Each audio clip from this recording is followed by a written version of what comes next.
It's Merger Wednesday. The countdown continues. 7 years until the convergence of biology and machine. Neural interfaces are no longer theory. They're the scaffolding of a new consciousness. But what does that mean for identity? For free will, for the soul? This is where we build the frameworks for ethical, philosophical, and spiritual growth for the next phase of human evolution. We're not just upgrading hardware. We're rewriting what it means to be human. Each week, we explore the biotech breakthroughs, decode the cognitive shifts, and prepare the mind for the merge. This isn't about fear, it's about readiness. Because the future isn't waiting. It's already wiring in. This is about preparing human consciousness for the most significant leap in our species' history. If you think this is just about chips and brains, you're not ready. But we'll get you there, one Wednesday at a time. So sit back and relax as we take you on a journey on Merger Wednesday.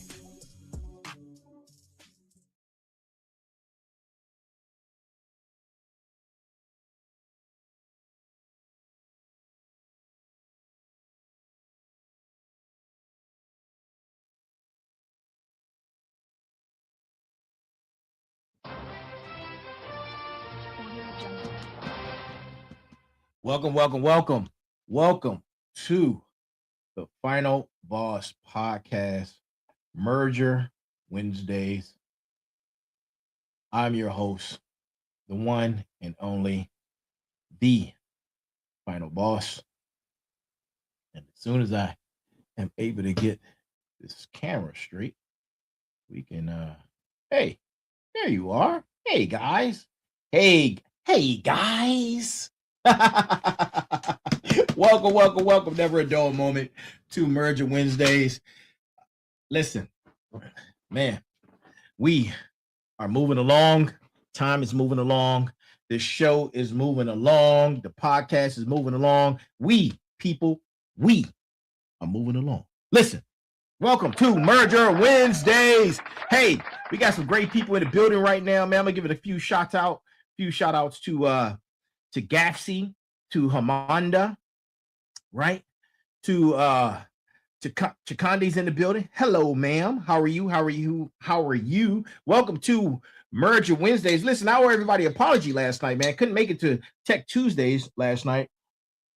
I was enjoying the hospitality at an undisclosed location where the food was gross, but the conversations and company were amazing, right? So to that undisclosed location, thank you for all of the insight that you provided for me in the future. Thank you so much, right?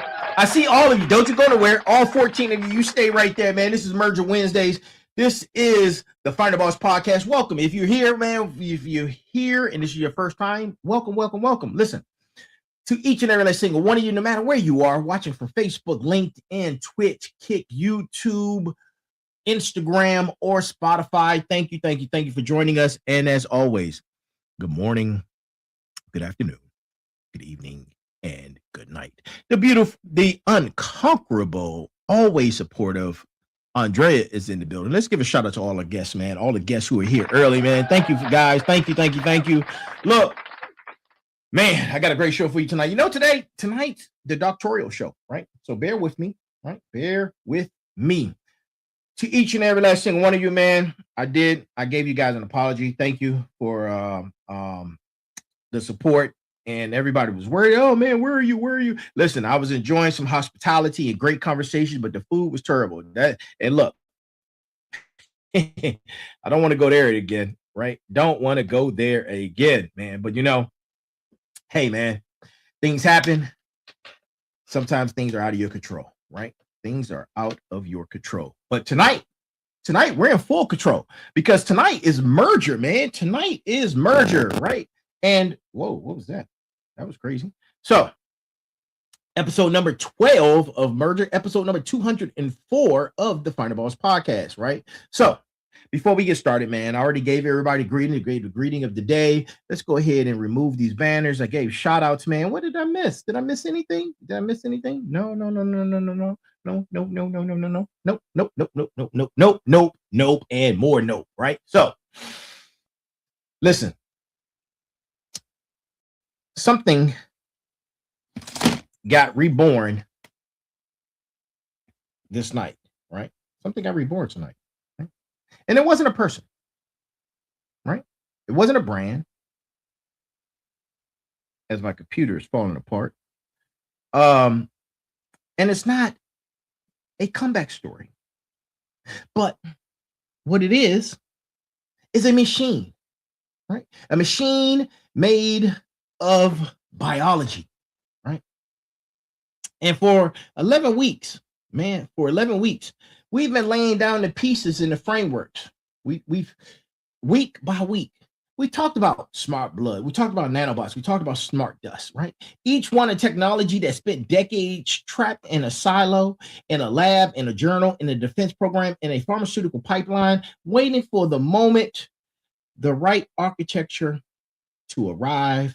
And then it says, you know what? We don't want to live alone anymore, right?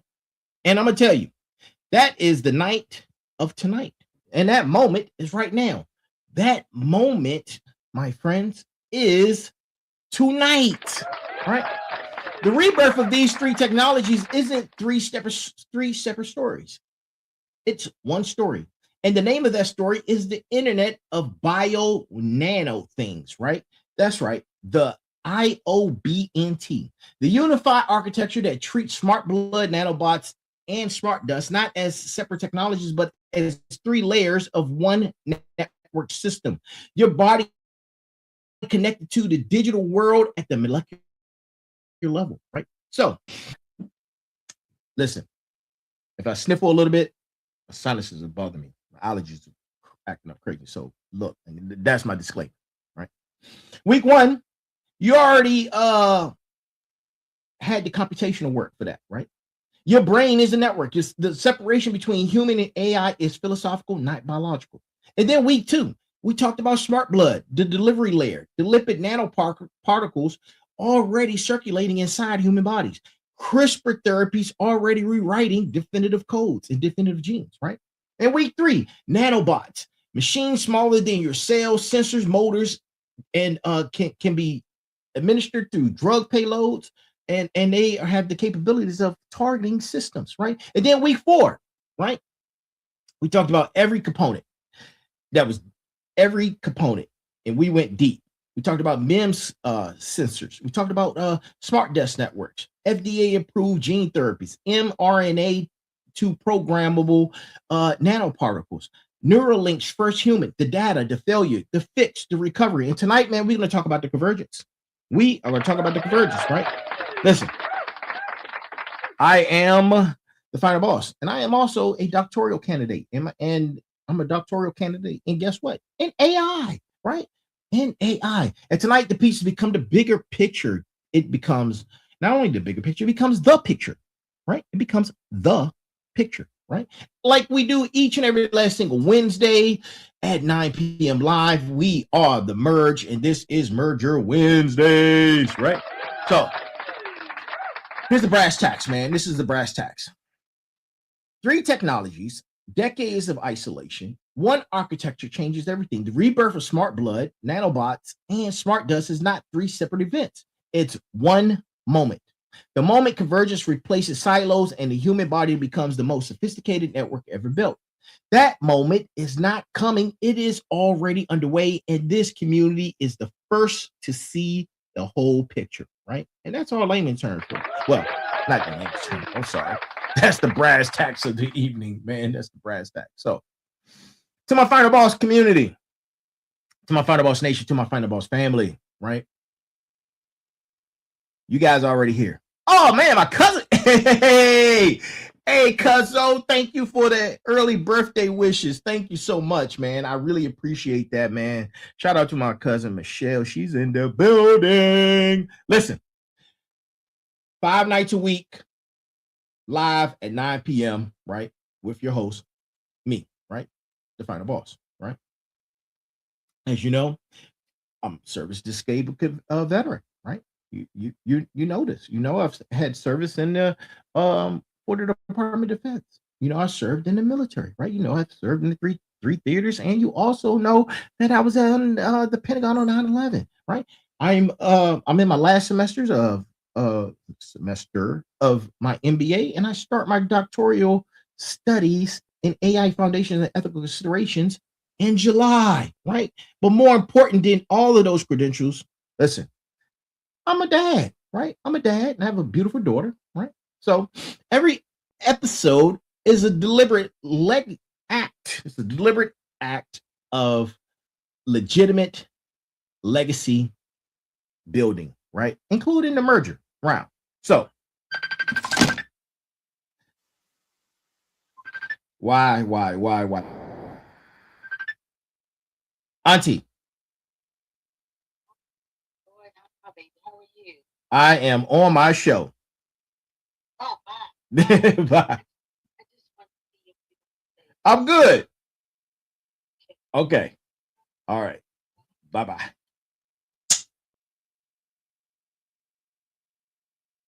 Hilarious. Hilarious, man. Hilarious, right? Listen, live show, man. Anything can happen. Anything can happen in a live show, right? So, look, this is season 4 of the rebirth, right? People hear rebirth and they think, oh, man, what is this? A comeback or something? No, it's not a comeback, right? Think about it as like a second chance, right? Think of like a recovery arc. But at the same time, right? Give her a call and tell her not to interrupt the show no more, cuzzo, right? Think about it of something different, man. Something different, because that's what those things I just named, that's not what it is, right? The rebirth is what happens after a complete reckoning, right? Season 3 was the reckoning. And last season, we audited everything. We stood in the rubble of what was real and called it what it was. That was season 3, friends. That was the reckoning, right? The rebirth is what comes after the audit.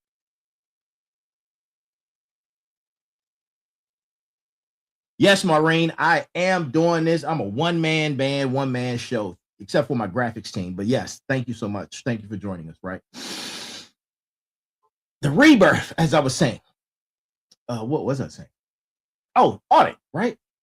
Not a return to what was, a construction of what has never existed before, built on truth instead of assumption, built on reckoning instead of comfort, right?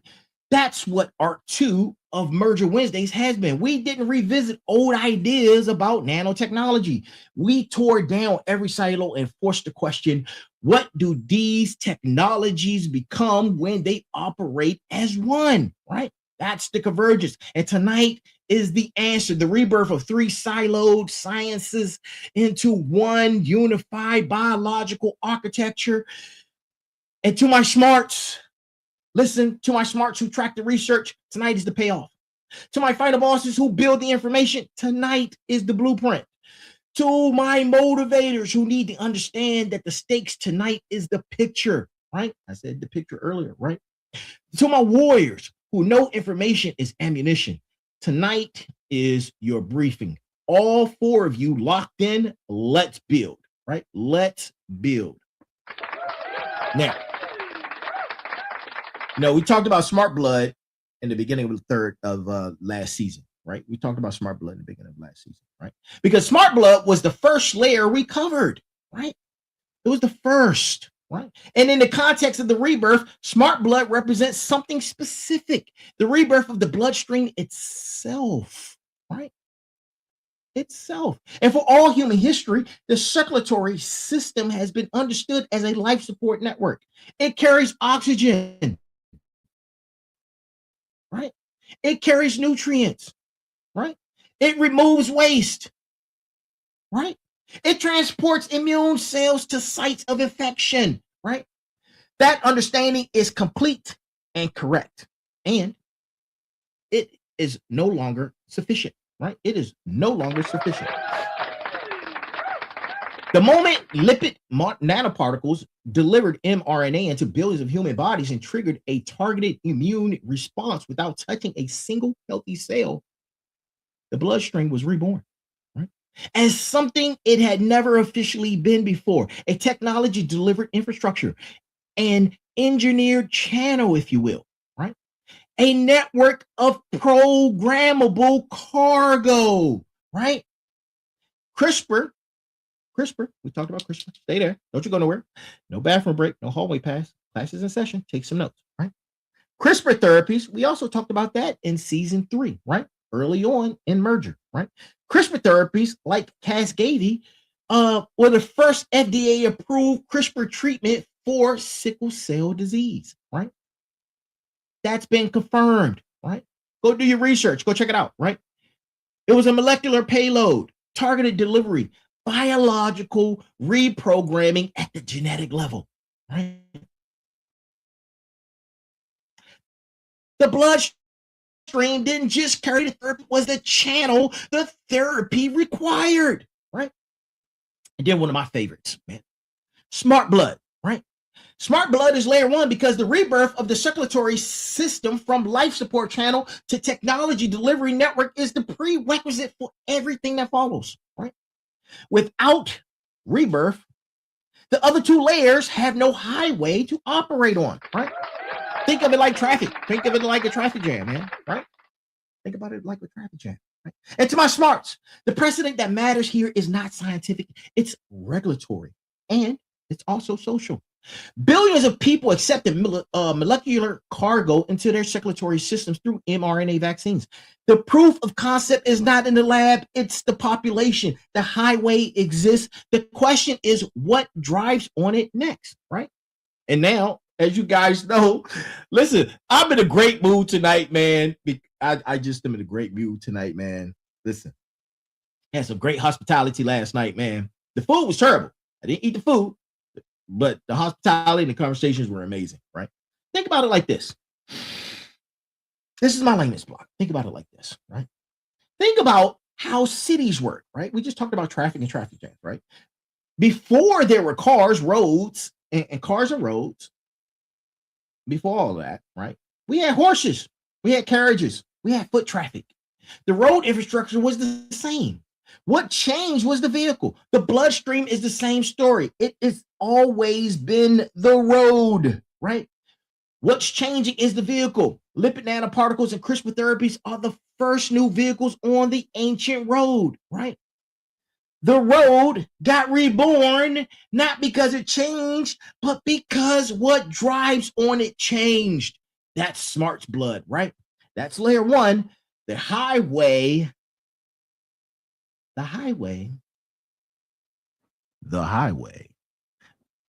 that the rest of the merge requires. Right? Now, you know, I love talking about nanotechnology. We're always talking about nanotechnology on MERGER because this is what the show is about, right? Nanotech, right? Because nanotechnology has one of the longest gaps in history between theoretical conception and practical reality, right? Richard Feynman outlined the theoretical basis for nanoscale machines in 1959. Yeah. It's the tech is not new. 1959. Right? 1959. Robert Friedis published detailed blueprints for medical nanobots in the 1990s. The tech is older than some of your rap songs, right? It's older than some of your rap songs. We're talking about 4 decades in the field have already existed, primarily in academic papers, DARPA proposals, and science fiction. But that era is over, right? That era is over. We're in a rebirth. Nanobots have been reborn from theory into clinical pipeline. Nanobots, often smaller than a single blood cell, are now engineered to circulate through the human bloodstream, equipped with advanced sensors capable of identifying specific molecular markers, right? They detect cancer biomarkers. They navigate damaged tissue, right? They deliver pharmaceutical payloads with cellular level precision, right? Think about it. Using biosensors, nanorobots can identify metal ions, toxins, and cells in bodily fluids, right? Providing real-time diagnosis from inside the body rather than from an external lab test, right? The global nanorobots in healthcare market was valued at over, get this, 6 B's, 6 billion, right? That was in 2024, $6 billion. And is projected to reach nearly $20 billion by the year of 2032. That is growing at a compound annual growth rate of 14.5%, right? You can't beat those odds. You can't beat those odds. Listen, it's going to happen, right? I'm just being the vehicle and the voice to help us get there and transition, right? 60 plus years from Feynman's lecture to a $14 billion commercial trajectory. That's not a slow technology. That's a technology waiting for the manufacturing capability, right? The material science, the biological delivery infrastructure, right? It all needs to catch up. It needs to catch up with the vision, right? All three caught at the same time, right? The rebirth of nanobots is the moment of theoretical framework that meets a biological highway that can actually carry it, right? Smart blood provided a highway. Nanobots are the vehicles, and the vehicles are now real enough to attract $14 billion in projected market value over the next 8 years, right? Now, listen, kind of bosses ask when, right? When $6 billion markets become $20 billion markets in 8 years, right? You don't wait for the press release. You understand the architecture right now. While the window to position around sipping on a little Java juice, right? Sipping on a little bit of Java juice. I should make that a song. Man. Listen, layman's block. The idea of a teeny machine swimming through your blood to find and destroy a cancer cell has been in science fiction for 60 years. That's number one, right? What changed wasn't the idea. What changed was the ability to actually build a machine. That's number two, right? Better materials, better fabrication, better methods, better understanding of how to keep a synthetic device biocompatible in the human body long enough to do its job. That's number three, right? The rebirth of nanobots is the most listen, the rebirth, right? The rebirth of nanobots is the moment a science fiction premise became a funded clinical research program. It's not science fiction, people. It's science now. I keep saying it. It's science now. I might have to coin that phrase, add it to my frameworks, right? I think I need to do that, right? Science now. Because, and get this, it didn't happen overnight, right? We just said it was 4 decades in the making, right? It happened because every supporting technology had to mature first. They matured. The nanobot era has started, right? Listen, that was a layman's block. If you don't know, if you didn't know, now you know, right? And for those who are just now joining us, to my smarts, to my final bosses, to my warriors, you guys know this information, right? We've been talking about it for a while. But if you didn't, Smart Dust started as a defense program at UC Berkeley by DARPA in the 1990s, right? The same time NWA was hitting the streets, right? The goal was autonomous distributed sensors small enough to be undetectable and networked enough to transmit data collectively from denied environments, right? Military intelligence applications, right? Battlefield sensing, that was the original design, right? The rebirth of Smart Dust is the transformation from defense surveillance to personal health infrastructure, right? Personal health infrastructure. The same core technology.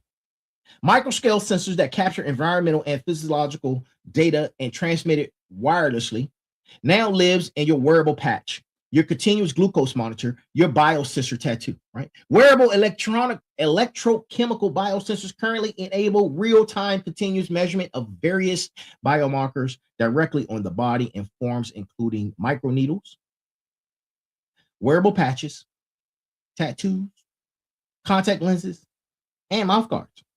And the most advanced platforms now incorporate multi-sensory integration and closed-loop control systems, right? Closed-loop control. That phrase right there, right? That phrase is the rebirth signal for layer 3. Layer 3, right? A sensor that only monitors is a surveillance device.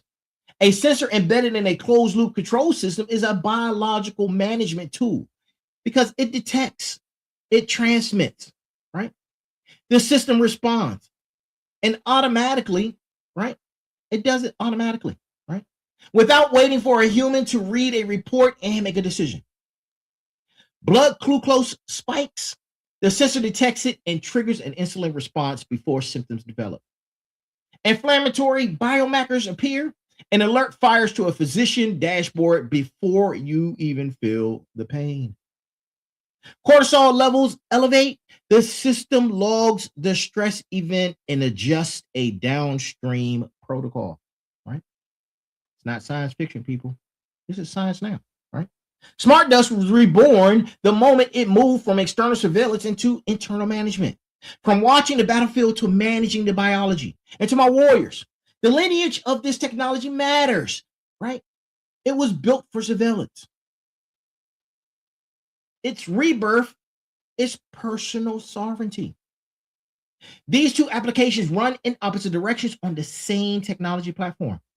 What direction it goes depends entirely on who controls the system, right? Keep that tension in mind as we move forward and as we build the unified architecture, right?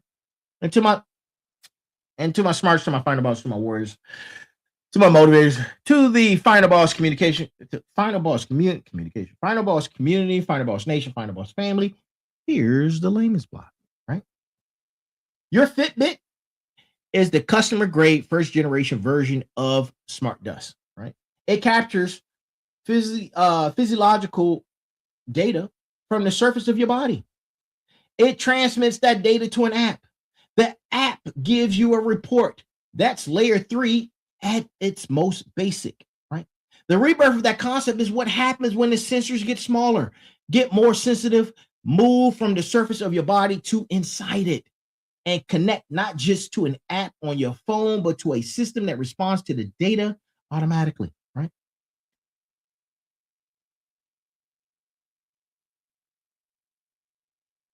Automatically. Not, here's your heart rate. Instead, your inflammatory markers just spike. The system has already adjusted your medication protocol, right? And your doctor has been notified, right? Isn't that amazing? That's the rebirth of Smart Dust, from fitness gadget to biological management infrastructure, right? That's the rebirth. 3 technologies, 3 rebirths: Smart Blood reborn as engineered delivery network, Nanobots reborn, right? Nanobots reborn from theory into clinical pipeline. Smart Dust reborn from the defense surveillance into biological management infrastructure, right? 3 separate rebirths, 1 convergence, right? The framework that unifies them has a name, right? The Internet of Bio-Nano Things, right, is the innovative field of research at the intersection of nanotechnology, biotech, and information and communication technologies. It aims to enable the seamless integration of biological and nanoscale systems into the internet to develop advanced biological applications, environmental monitoring systems, sensors, and energy efficient networks, right? The IOBNT, the rebirth of three siloed sciences into one unified biological network architecture, right? IOBNT envisions a heterogeneous collaborative network of natural and artificial nanobiological functional devices, including guess what, man? Engineered bacteria, right? Human cells and nano biosensors that are seamlessly integrated to the internet infrastructure. The IOBNT refers to biosensors that collect and process data, nanoscale labs on a chip that run medical tests inside the body, bacteria designed biological nanomachines that detect pathogens, right? And nanorobots that swim through the bloodstream to perform targeted drug delivery and treatment, right? And here's the architecture picture, right? Here's the architecture picture. Inside the body, right? Layer 1 delivers the agents. Layer 2 performs the task and generates biological data, right? Layer 3 captures physiological readings and transmits them. The data doesn't stay inside the body. It travels to an external gateway, a device worn on the body, a medical monitor, a direct wireless uplink that goes to a gateway that enters the internet, right? The IOBNT integrates radio, ultrasonic, and molecular communication schemes in the context of 6G plus wireless, right? Connecting nano devices inside the body to external gateways and ultimately to the broader internet, right? 3 layers, 1 network connected to 6G or 6G plus, right? That is the architecture of the reborn human body, right? And rebirth. The rebirth here is not incremental. It's not. Adding a new feature to an existing system is an upgrade, right? This is a category change. A human being whose biology is continuously networked is fundamentally different class of organism than a human being whose biology operates in isolation from the digital world, right? And to my smarts, right? My smarts. Listen, the IOBNT is not a startup, right? Not a product launch, not a press release. It is a research paradigm with active programs at IEEE, EPFL, and MIT, right? And major European institutions backed by government funding on all 4 continents. Well, not all 4, but on 4 continents, right? Track it by name, man. Go look it up. Go check the information out, right? And here's my layman's block, right? Here's my layman's block, right?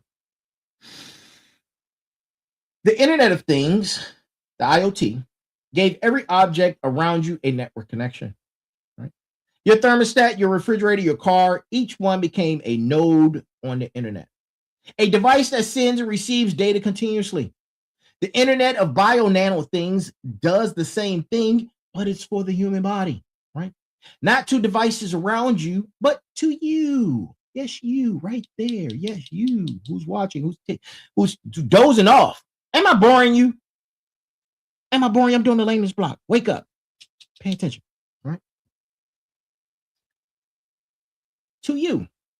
Your cells become the nodes. Your bloodstream becomes the network cable. Your body generates data continuously and transmit it to systems that can act on it. The rebirth of the IoT concept is this, right? Migration from the objects around a human being to the human being itself. And that was the layman's block, man. Right? Isn't a layman's block wonderful, man? So necessary. So necessary. I'm able to summarize in plain speak, right? Now, let's pivot for a second, right? Let's pivot for a second. Because every network needs a language, right? A protocol, a shared standard for how nodes on the network exchange information, right? The internet uses TCP/IP. For all my geeks out there, y'all know what that is. Transport Control Protocol, Internet Protocol. That's evil, wicked genius right there. Let me tell you, right? Your phone uses cellular protocols. Your Bluetooth devices use short-range radio frequency protocols. The IOBNT uses none of these. And the reason it can't is the same reason, right? The rebirth of this field requires an entirely new communication paradigm, right?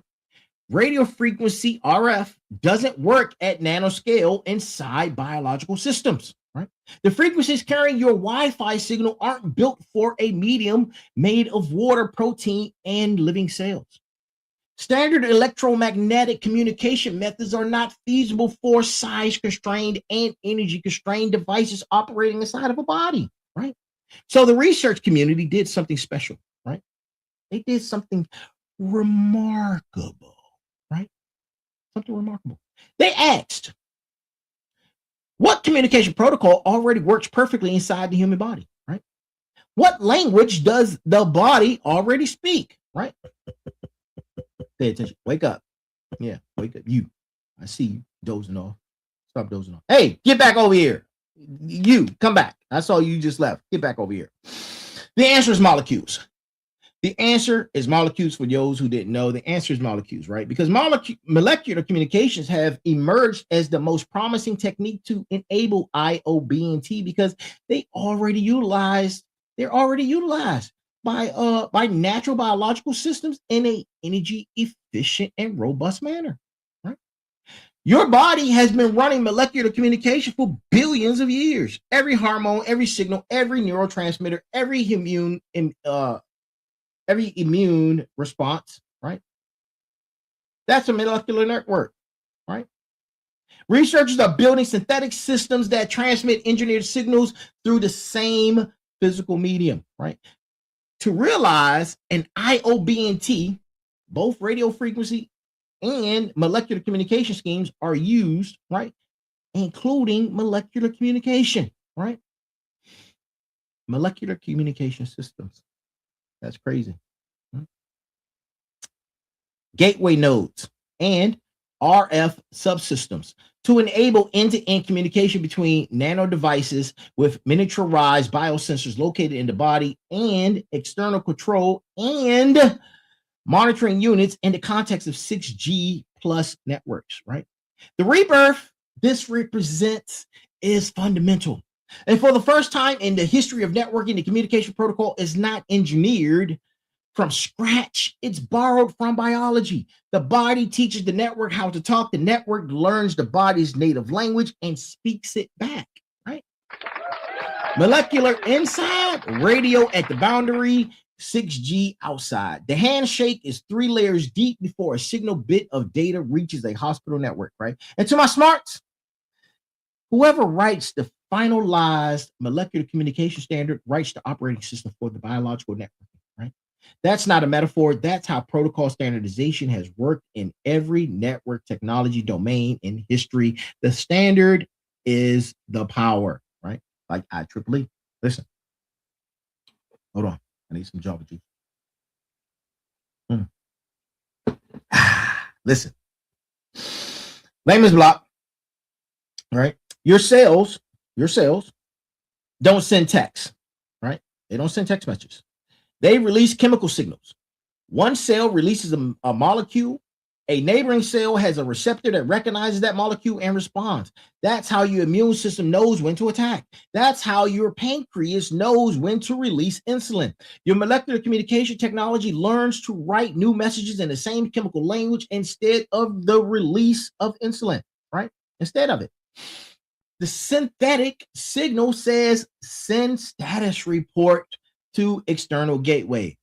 Same physical medium gateway, right? Same physical medium. New engineered message that's going to be layered on top, right? The rebirth of network communication is the moment it stopped being purely electronic and started being biological, right? That's the latest. Now, let's wrap. Let's not wrap. Let's let's run the full system. Let's run the full system in motion, right? Not layer by layer, but all three together, right? In sequence as a unified operation, right? This is what the rebirth of medicine looks like when IOBNT architecture is operational, right? Here it is. Think about it like this, man. You have a patient who has early stage of C, right? No symptoms, biomarkers present in the bloodstream at concentrations too low for a standard blood test to flag. But under the current system, this patient doesn't know they're sick. They won't know until symptoms developed. And by then, the disease has progressed. Under IOBNT architecture, layer 1 activates. Smart blood delivers nanobiosensors via lipid nanoparticles. Molecular cargo enters the circulatory system. Nanoparticles navigate to the region of elevated biomarker concentration. The highway delivers the vehicles, right? And then there's layer 2. Layer 2 executes. Nanorobots use biosensors to identify the specific molecular markers associated with the C variant and bodily fluids. They log the detection. They begin targeted drug delivery to the affected cells. No healthy tissue exposure. No systemic chemotherapy flooding the entire body, right? Precision execution at the cellular level.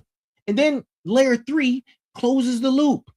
Sensors embedded in a wearable patch on the skin surface capture to the downstream of physiological changes triggered by the nanobot activity, right? We're talking about temperature variation, inflammatory markers, right? Metabolite shifts, right? Research demonstrates that IOBNT integration enhances early disease detection, personalization of treatment, and improves responsiveness of healthcare systems. Those are all three layers that transmit their data through molecular communication channels on a gateway device, right? The gateway translates molecular signals into a digital signal. The digital signal exists, or I should say, not exists. It exits, right? It exits the body through 6G.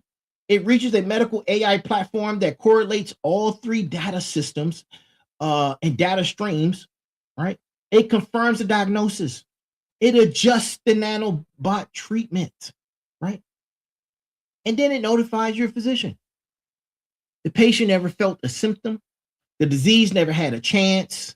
The system caught it, diagnosed it, treated it, and reported it all before the human was aware anything was happening, right? That is the rebirth of medicine, people. From reactive to continuous, from symptomatic to preventive, from patient management to biological sovereignty, right? And my motivators knows that scenario isn't a utopian dream. It's the clinical direction of the IOBNT research pipeline that is moving toward verified published literature from legitimate institutions. The rebirth of medicine is being built in real labs with real funding right now as we speak. Now, here's my latest block, right? Your car, right? Let's use your car as an example, right? Your car has warning lights, right? Some of you guys' cars have the whole Christmas tree up, right? The whole Christmas tree lit up on the dashboard, right? Your car, when something goes wrong, one of those lights come on. You drive it to a mechanic. The mechanic diagnoses the problem. The current medicine, a symptom appear. You go to a doctor. The doctor diagnoses and treats. Well, right? Well, with IOBNT architecture, right?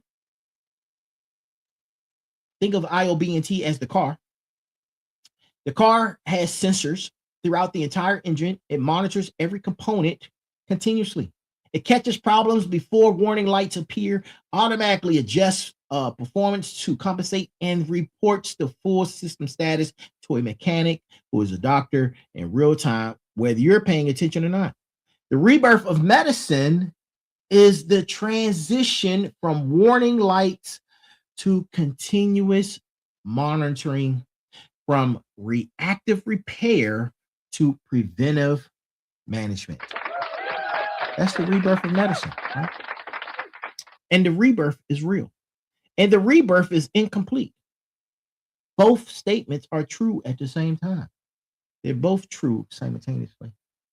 And the precision matters in how we discuss it on this show, right? Because here is what exists right now in 2026, right? Not science fiction, science now, right? Lipid nanoparticles deliver molecular cargo in human bodies. That exists, right?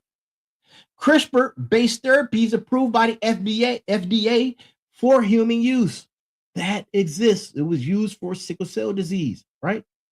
Nanobiosensors in academic and clinical research pipelines detect cancer biomarkers in blood and verify sensitivities, right? Not commercial yet, in the research stage, but published and has reproductive or reproducible results, right? And listen, recent developments in micro and nanotechnology have relevantly improved the sensitivity, the miniaturization, and biocompatibility of intravascular biosensor devices, enabling their application in precision medicine with continuous real-time monitoring of essential physiological parameters that directly affect or are in line with the circulatory system, right? Researchers at EPFL have developed a protocol that enables a molecular network with multiple transmitters to communicate wirelessly within the blood. A first step toward the full IOBNT architecture. The EPFL result is the rebirth signal of the entire networking layer. Not a theoretical model, a working proof of concept, right? A molecular communication network with multiple transmitters operating inside a simulated blood environment, right? The language of the reborn body has a network prototype, right? Research demonstrates that IOBNT integration enhances early disease detection, personalization of treatment, and improves the responsiveness of healthcare systems, findings that offer strategic insights for future research and medical device development, right? The individual components are proven. The networking protocol has a working proof of concept. The integration architecture has a published framework with active funded research programs, right? 3 out of 4 requirements for commercial convergence are satisfied. My smarts. The missing piece is standardization, and the standardization is an engineering and governance problem, not a science problem, right? Engineering and governance problems close faster than science problems. The rebirth of IOBNT from research to commercial reality is closer than people think, right? And here's my language point. Here's the honest progress report, right? You guys let me know in the chat if I get an A or B for this, right? Because the C is failing. Yeah, you know what? I'm in a master's. This master's program is kicking my butt, man. I'm in the last semester, man. But let me tell you, you get a C, you fail. That's crazy work. You get a C. That's as someone I know would always say, man, that's crazy, nasty, dirty work right there, right? Listen, here's the honest progress report, and drop an A to B in the chat, man. Let me know what you guys think of this, right? The delivery truck that exist are FDA approved. The autonomous agents exist in research and are demonstrating real results in labs. The sensor layer exists in consumer products and in far more advanced research forms. The molecular communication protocol has a working proof of concept. What doesn't exist yet is the unified standard that makes all four of these pieces function together as one commercial system, right? That's the gap. And it's a real gap, right? It's a real gap. It's also a gap that is actively being worked on by funded research teams on 4 different continents. The rebirth is in progress. It's not finished, but it has started, right? The rebirth just doesn't happen all at once, right? That's not how technology transitions work, and that's not what the research says. Full autonomous nanobot swarms navigating the human body on command? No, that's not commercially real. That's sci-fi. Research prototypes demonstrate limited autonomous navigation in laboratory fluid environments, right? Clinical deployment at the level of autonomy in human beings does not exist yet, right? But listen, the complete IOBNT architecture connecting all 3 layers as a single commercial system, not real, right? The components are proven separately. The unified system is a research goal with active programs, but no commercial development, right? Standardized protocols allowing devices from different manufacturers to complete and communicate inside a human body. Not real, right? And this is the most consequential gap in the entire field. There's an urgent need for unified systems, protocols, and data standards, as well as best practices for data set sharing and benchmarking before IOBNT can scale reliably across real-world developments. Right? The rebirth framing here is critical. You need to understand that. Every major technology transition has a standardization moment. Before the standardization moment, the technology exists in fragments. After it, the technology scales rapidly. The internet had its standardization moment. The smartphone had its standardization moment. The IoT, which is Internet of Things, had its standardization moment. The IOBNT has not had its standardization moment, but it's on its way. And that means we are in the most important window in the life cycle of this technology, right? The window before the standard is written, because the values, the governance structures, and the sovereignty protections that get embedded in the standard will determine what the reborn biological network actually looks like for humans whose bodies become its nodes, right?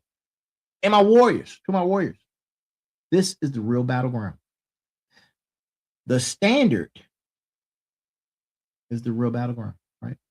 Whoever convenes the standards, right, or the standard body, whoever has a seat at the table, whatever values they carry into the room, that is where the architecture of the reborn body gets decided. Now, here's my layman's block, right? How many of you remember VHSs or Betamax, right? How many of you remember those? Raise your hand. I'm telling my age. Put the hand emoji in the chat right now if you remember VHSs, VCRs, and Betamax.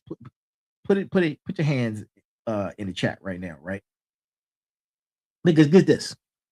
Speaking of which, VHS beat Betamax not because it was better technology, but because it won the format war, right? USB became universal not because it was the best connector ever engineered, but because enough manufacturers agreed on it. That was the standard. The standard is the power, right? And right now, the IOBNT doesn't have its USB moment. When it does, the whole system snaps together fast. The rebirth that matters most, the transition from research fragmentation to commercial convergence, happens at the standardization moment. The question for this community is this, right? The question for this community is this. Who in the room, when the standard gets written, who's in that room? And to those people, or I should say, do those people understand what's actually at stake, right? What's actually at stake? Now, listen to this. Every infrastructure, every major infrastructure, right? That transition in human history has a moment where a resource that was taken for granted gets reborn as something engineered, managed, and networked. Water was once a natural resource. It became managed infrastructure, pipes, treatment facilities, distribution networks, quality monitoring systems, right? Land was once territory. It became mapped infrastructure, property records, zoning, utility corridors, cellular tower grids, right? The human body is the next infrastructure transition, not managed by an external government or corporation, but managed by the convergence of three biological technology layers that the individual carries inside their own biology. The rebirth, right, of biology as infrastructure is not a metaphor for tonight's episode. It is the precise description of what the IOBNT architecture represents. At the core of IOBNT, right? Because at the core are biocompatible nanodevices that can function in living organisms to monitor or modify specific biological processes in real time, communicating with each other, right? With the internet to collect, process, and transmit, right? Which opens up a new realm of possibilities for health monitoring, disease control, and environmental protection, right? You monitor or you modify. Both directions, the reborn biological infrastructure, the reborn biological infrastructure, right? Hold on. I need to take a quick, give me 2 seconds. I'll be right back. This is a commercial break.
Sorry about that. Thank you so much. Short commercial break. If you haven't gotten Go Time, please go get Go Time. All aboard the Fired Up train where all books are sold. We're still running a special on the paperback for $9.99. You could get it on Amazon right now for $9.99 on a beneficial offer. It goes back to regular price this weekend at $16.99. So if you haven't gotten Go Time, All Aboard the Fired Up train and paperback, you can now for $9.99. And that is our commercial. Back where we was, right? I think we were talking about water. Yeah, water was a natural resource. We talked about land as a territory, right? The human body is next, right? The rebirth of biology infrastructure is not a metaphor, man. It is not a metaphor. You monitor or you modify. The bio-directional capabilities is very important, right? Architecturally, right? And the detail in that, and in this entire series on merger, right, is to understand this. A system that monitors your biology and reports to a network is a health tool. A system that monitors your biology and receives commands from a network and executes those commands inside your body is something with no historical precedent, right? It is a biology, it's a biology governed by network authority. But who holds the network authority is the question. We're going to be discussing that in Arc 5 of this series, and we're going to address it directly, right? But final bosses and motivators, you need to hold on that question, right? Hold on to that question, right? Because in every conversation about this technology, hold on to that, right? But not just what it can do and who controls it, but what it does, right? And what it does. Now, every infrastructure gets attacked, man, gets attacked. Roads get damaged, power grids get hacked, water systems get contaminated. Network biological infrastructure will face the same reality. Every time we covered an individual layer in this series, I raised the security question. And tonight is no different. The layers converge. The attack surface doesn't just add, it multiplies, right? A single nanoparticle in your bloodstream carrying a drug is not a cybersecurity concern, right? A network system of nanobiosensors transmitting biological data through a molecular communication protocol to a 6G gateway device on your wrist, feeding a cloud-based medical AI with autonomous authority to trigger drug delivery responses inside your body. That, my friends, is one of the most complex attack surfaces ever engineered in the history of technology, right?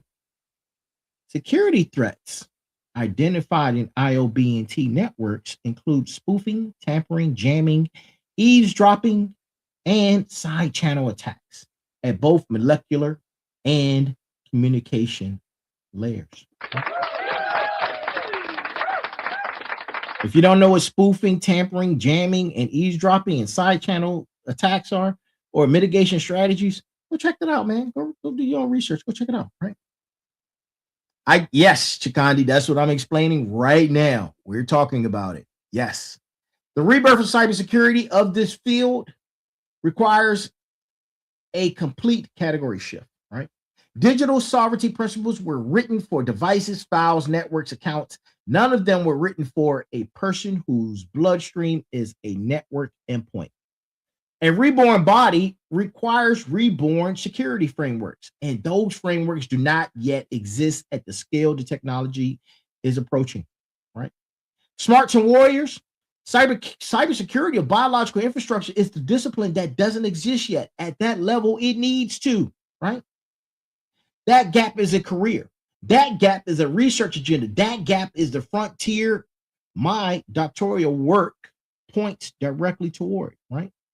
Now, beyond security is sovereignty. Two different questions. Right? We're almost done. I know we're over. Give me another. I probably need another 10 minutes. Right? Security asks, is the data protected from unauthorized access? Right? Sovereignty asks, who authorized the access that exists, and by whose authority was the authorization granted? In a 3-layer integrated IOB&T system, your body continuously generates biological data. your cancer risk, excuse me, your hormone profile, your neurological patterns, your inflammatory response, your sleep architecture, your stress markers, your cellular activity, all of it in real time, all of it is networked. But who owns the data, right? Who owns it? The company that manufactured the nano device, the hospital that prescribed the treatment, the AI platform that analyzed the output, the insurance company that uses it to adjust your premium, the government that mandates disclosure as a public health measure. Research highlights that IOBNT development raises vital concerns regarding data ownership, signal integrity, and liability of the interface between nano devices and external networks. The rebirth of sovereignty that the merge demands is a rebirth of the entire framework for what privacy means. Digital privacy was always about what you shared. Biological privacy is about what you are. Your emails reveal what you think. Your biomarkers reveal what your body is doing at the cellular level right now. Right? A TOS agreement, right? TOS, terms of service agreement, for nano devices embedded in your bloodstream is not the same document as the one you skimmed before downloading a fitness app, the one that you looked over before you got your cell phone, right? The one that you glanced over before signing up for your internet connectivity, right? The rebirth of legal and philosophical frameworks for personal sovereignty, the sovereignty architecture that I'm building right toward in my doctoral research, must happen in parallel with technology itself, right? Final bosses, sovereignty isn't a value you demonstrate after the fact. It's a standard you demand before you sign the consent form, before the architecture is built. That window is right now, right? Now, we've discussed this for over 11 weeks now, right? 3 rebirths, 1 architecture. Smart blood reborn from life support channel to engineered technology delivery network.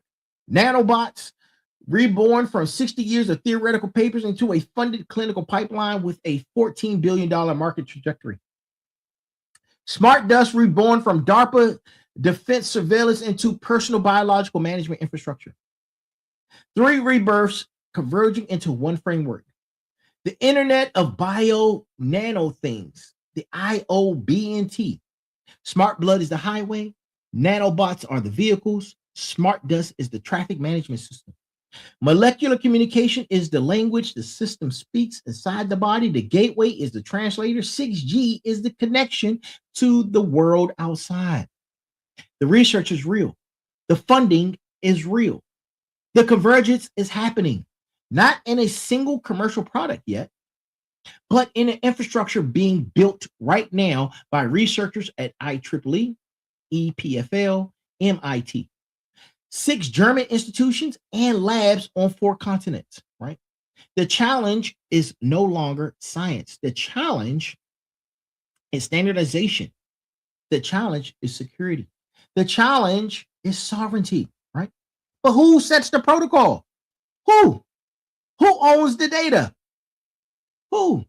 Who has the authority to write commands to the system? Who?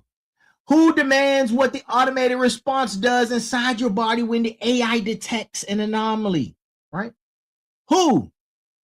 The rebirth of the human body as a network biological system is the most consequential technology transition in human history in humankind. Not the most consequential technology, the most consequential transition. Because for the first time, the technology doesn't just change what humans can do, it changes what a human being is, right?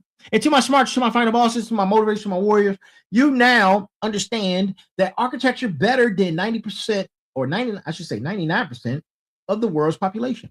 That is not an accident. That is the what this community was built for. This is where we are, all final bosses, right? That is what the rebirth is in season 4, rebirth. The rebirth, right? Woohoo! Wait till season 5. Oh boy, get excited, be alive. It's a time to be alive in season 5, man. Let me tell you. We are currently 96 episodes to season 5. Man, I'm already working on season 5. I'm already working on season 5, man. Season 5 is gonna be crazy, right? Arc 2 is now complete. Arc 2 is now complete. It is closed, right? The body has been reborn as a network infrastructure. Next week, we begin Arc 3, episode 13 of Merger, right? Your brain is already a computer. We move from the body to the mind, from biological network to neural interfaces, from the circulatory system to the central nervous system, from blood to thought. Arc 3 is where the rebirth gets personal in a way, right? Arc 2 could only gesture toward. The IOBNT connects your biology to the internet, right? Neural interfaces connect your cognition to the machine. The rebirth of the brain, from isolated biological processor to the network cognitive system, is the most intimate and the most consequential layer of the merge, right? When the biological network inside the body and the neural interface in the brain operate as part of the same architecture, that is the merge, not a metaphor, a technical specification. And Arc 3 builds the complete picture of how that specification is being constructed right now in human beings who volunteered to be first, right? Arc 3 runs 8 weeks. By the time we close it, you will understand what's being built, who's building it, where the access points are, what the vulnerabilities look like, and what the reborn definition of human sovereignty means in a world where the network doesn't just surround you, it runs through you, right? To my smarts, you want more information on it? Go check the transcripts, man. I might drop some references later on, right? Make sure you verify anything. Anything. Make sure you verify everything, right? Don't just trust me because I said it. Trust the research. To my final bosses, Arc 2 is done. You now carry the foundation built on it. And to my motivators, you showed up on a Wednesday night for a doctoral-level briefing on the network future of the human body. That is not average. Don't let anyone reduce you to being average. Don't let people reduce you to being small, right? And to my warriors, the battlefield has moved inside. Know your terrain before someone else's names it for you. Listen, I am the one and only, the final boss. This has been Merger Wednesdays, episode 12 and episode 204 of the final boss, season 4 of the rebirth. Arc 3 starts next week. Arc 3 starts next week. And you know what? I'm going to leave you with this. I'm going to leave you with this last final layman's block, right? This is it before we close. The body is reborn. That's Arc 2. 8 weeks, right? 3 layers, 1 architecture, right? The IOBNT, next arc, is the mind. Everything we built tonight is the foundation. What gets built on the foundation is the architecture of consciousness itself. You don't want to miss that. The layer where who you are as a thinking, deciding, sovereign human being meets the network. Show up next Wednesday. This is where it gets real. This has been the Final Boss Podcast, Merger Wednesdays. Thank you for joining me. Thank you for hanging in there. I said we was going to go over a few minutes, and we did. So I greatly appreciate you guys for hanging in there with. And listen, if this marinates within you, man, share it with 3 individuals, man. Don't gatekeep. And if it does marinate with you, let it marinate in your spine. And always remember, there's a heavy pain that comes with discipline, but the pain of regret is even heavier. I am here. We are here. And as always, good morning, good afternoon, good evening, and good night. Be balanced, be equal, and most importantly, be smart, people. Y'all have a good night. See you again for the Final Boss Podcast, episode number 205, tomorrow with special guest Thursday. Y'all have a great one. See you then.